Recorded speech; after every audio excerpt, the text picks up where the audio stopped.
For decades, I've been completely committed to helping people from all walks of life better their health. In the past 13 years, I've penned 12 health and wellness books and rooted for countless and countless numbers of people. And today, I want to call out two in particular. This is Michelle, or should I say, this was Michelle. She's a Texan, hardworking, single mom of twins, struggling with health problems and her self-esteem. And this is Michelle now, and she joins us now from her home. Michelle, welcome to the show. Hi, Dr. Ian. How much have you lost so far in total?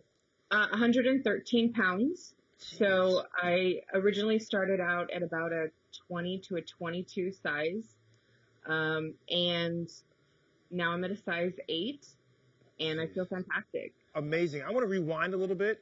When we first started working together, you had a host of medical problems for most of your life. You suffered from PCOS, which is polycystic ovary syndrome, which can be very debilitating. You had psoriatic arthritis. You had gallstones. Your hormones were fluctuating.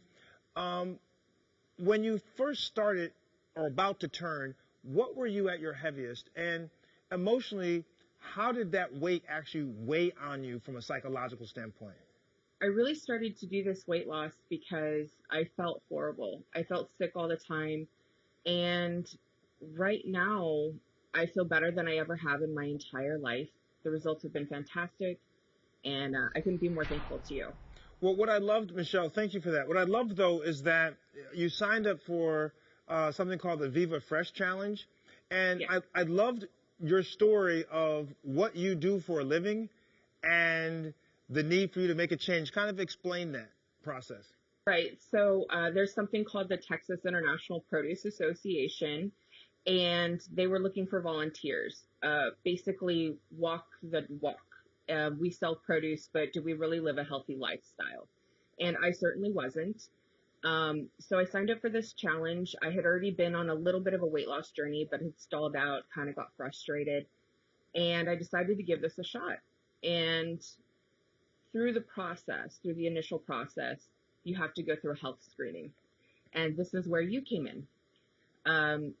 We have to make sure that we're able to compete, basically.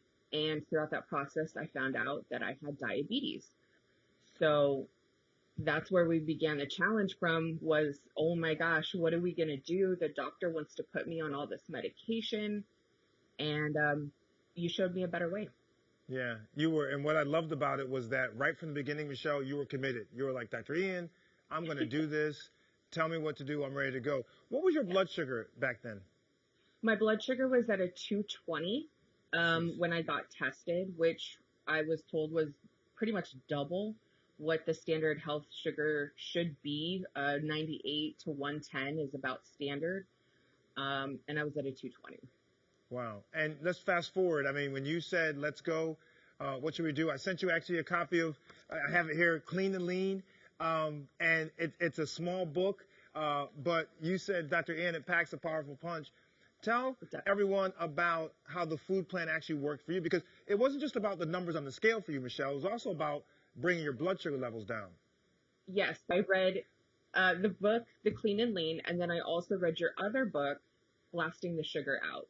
And those transformed the way that I looked at how my body relates to sugar and carbs and how your body processes it for energy and things like that. So I've been very committed to the program, and it's just worked out fantastic. And I think I'm living proof that shows, you don't have to be on medications for the rest of your life.